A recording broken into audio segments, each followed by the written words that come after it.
Galera, vocês sabem o que o Garou e o King têm em comum? Não sabe, né? Pois o Saitama explicou exatamente isso. Bora pra mais uma análise do mangá de One Punch Man e vocês vão pirar. Vamos lá.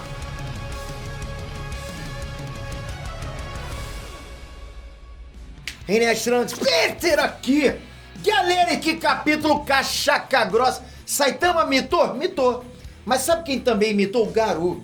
Parece que realmente, né, como é que eu chamo isso? A monstrificação, né, que ele tá passando agora, levou ele para um nível de poder absoluto. Mas parece que esse capítulo, ao mesmo tempo que mostrou o quão forte o Garou tá, ele também mostrou um lado do Garou que ele tentou esconder por muito tempo.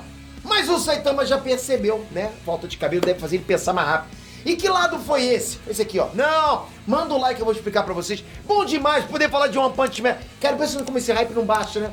Porra, obrigado. Bom demais, né? Galera, o mangá começa com o Saitama perguntando o que o Garou quer com tudo isso. Qual o objetivo dele, afinal?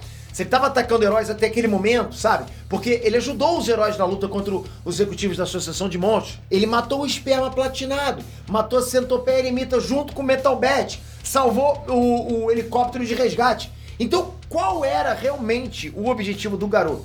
O Garou se nega a reconhecer que em algum momento ele ajudou os heróis e que ele fez uma breve aliança lá com o Metal Bat por pura praticidade, né? Ou seja, de acordo com ele, ele só usou o Metal Bat para atingir o objetivo dele mais rápido, que supostamente seria se tornar um mal absoluto. Mas o Saitama questiona, né? Porque se ele quer se tornar um mal absoluto exatamente para conquistar a paz no mundo, então ser um mal absoluto é só um meio, né? Enquanto a paz mundial é o objetivo. Ou seja, o Garou realmente pensa como um herói e não como um monstro. O Garou, obviamente, não aguentou a verdade esfregada na cara dele e partiu pra cima do Saitama, dando vários golpes de artes marciais nele. Enquanto o Garou ataca, ele percebe que o Saitama tem uma velocidade muito maior do que a dele.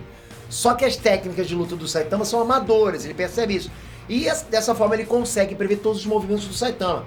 Até que chega um momento que o Garou acerta 3 golpes no Saitama que são focados em destruir os órgãos internos dele. O Saitama chega a bater em 3 prédios quando ele é atirado pra longe pelo Garou. E olha que esses prédios viram poeira quando o Garou acerta esses golpes. E o Garou chega a dizer, né, que mesmo que os músculos e os ossos do Saitama sejam indestrutíveis, ele não pode ter sobrevivido a isso, porque é impossível treinar os órgãos internos, ou seja, as vísceras do Saitama devem ter virado geleia depois disso. Mas, pois é, Saitama continuou ileso, intacto. Saitama é tão cascaroso, deve conseguir treinar, fortalecer até o esôfago. Acontece que depois que os prédios foram destruídos, né, os entulhos que estavam lá também viraram poeira. Isso permitiu que o abrigo que estava embaixo dos prédios se abrisse e libertasse algumas pessoas que tinham ficado presas. Durante a luta contra a Associação de Monstros, alguns funcionários do abrigo foram verificar se alguém tinha ficado para trás durante a evacuação, mas eles acabaram ficando presos por esses entulhos, ou seja, eles foram tentar ajudar, acabaram ficando presos também, até acabaram atrapalhando, né? Essas pessoas agradecem ao Saitama, mas o Saitama diz que quem libertou eles, na verdade, foi o Garou. E mesmo com o Garou estando na forma de monstro, aquelas pessoas se mostram gratas a ele, né? Elas não ficam com medo.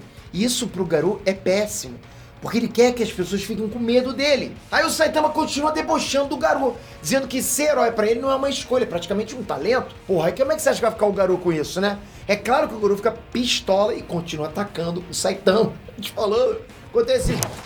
Depois disso, a cena corta e mostra um vulcão ameaçando uma cidade. Vocês se lembram que quando o Saitama lutou contra o Rei Orochi, durante o ataque mais poderoso do Rei Orochi, vários vulcões começaram a entrar em erupção durante todo o mundo? Um desses vulcões estava colocando em risco uma cidade. Inclusive, um dos homens da equipe de resgate diz que ainda falta resgatar alguns idosos que tinham ficado para trás. Uma família, inclusive, começa a lamentar que a casa deles vai ser destruída pela lava do vulcão. Só que o resultado disso é que o Garou ganha asas. Voa pro alto, lógico, vai para baixo não dá. Atira o Saitama contra a montanha do vulcão. E depois disso dá um golpe tão forte nele que a parte de trás do vulcão explode, fazendo toda a lava cair no oceano. Ou seja, vocês sabem o que aconteceu, né? Garou salvou todo mundo de novo. Não sei se é azar ou sorte, né? Depois disso, Saitama dá uma bifa na cara do Garou e joga ele longe. E quando ele vê as pessoas comemorando que a cidade não vai mais ser destruída lá pelo vulcão, o Saitama conclui que o Garou é tipo o King. Que o Garou tem tanto talento pra ser herói, que até sem querer ele salva as pessoas. Isso é talento casca grossa, né? Mas uma coisa interessante foi o que aconteceu antes disso, tá? Porque o impacto do golpe do Garou basicamente atravessou o Saitama e destruiu a montanha do vulcão. O que fez o Garou reconhecer o Saitama como sendo muito mais forte do que uma montanha. A lógica é simples, né? Se você bate num tomate com a pedra e o tomate esmagado, é porque a pedra é mais resistente do que o tomate. Se o Garou bateu numa montanha com o Saitama e o que quebrou foi a montanha, é porque o Saitama é assustadoramente forte, até mesmo pro estágio atual da monstrificação do Garou. Ele, porra, né? Destruiu a montanha. Agora nota o que eu vou dizer, tá? Eu vou dizer pra vocês uma parada agora. Anota, papel e caneta.